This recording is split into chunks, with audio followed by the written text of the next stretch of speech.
গণতান্ত্রিক শক্তি এবং জাতীয়তাবাদী শক্তি, শুধু বাম গণতান্ত্রিক শক্তি না, জাতীয়তাবাদী শক্তির পক্ষ থেকেও এরকম একটা জাতীয়তাবাদী, কিন্তু আপনারাও জাতীয়তাবাদ মানে বিএনপি মনে করেন না, আমরাও কিন্তু জাতীয়তাবাদী। আমরা যারা মানে আওয়ামী লীগ করি আমরা কিন্তু জাতীয়তাবাদ, আমরাই হইলাম জাতীয়তাবাদের মূল স্রোত, মূল স্রোতধারা। আমরা সবসময় দাবি করেছি যে জামায়াতের রাজনীতি নিষিদ্ধ করা উচিত। শিবির তো আসে মানে তার অঙ্গ সংগঠন হিসেবে বা ছাত্র সংগঠন হিসেবে চলে আসে আর কি, জামাত শিবির এইভাবে কথা ওঠে।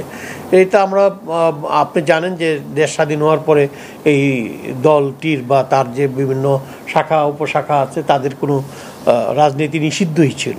এইটা জিয়াউর রহমান সাহেব এসে তাদেরকে রাজনীতি করার সুযোগ করে দিয়েছেন, এখন তারা রাজনীতি করছে। আমরা এটা বন্ধ করার জন্য দাবি উঠলে এটা তো আমি মনে করি যথাযোগ্য দাবি, এবং এটা যদি সরকার বাস্তবায়ন করে তো বাস্তবায়ন করলে তো ভালো। আমি জানি না করবে কিনা, যদি এরকম উদ্যোগ হয়ে থাকে।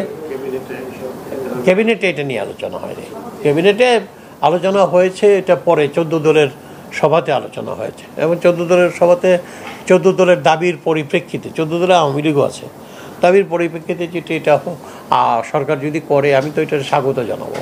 জামাত শিবিরের রাজনীতির সাথে তো জঙ্গিবাদের সম্পর্ক আছে। তো জামাত শিবিরের রাজনীতি সারা দুনিয়া ব্যাপী জঙ্গিবাদের সাথে সম্পর্কযুক্ত।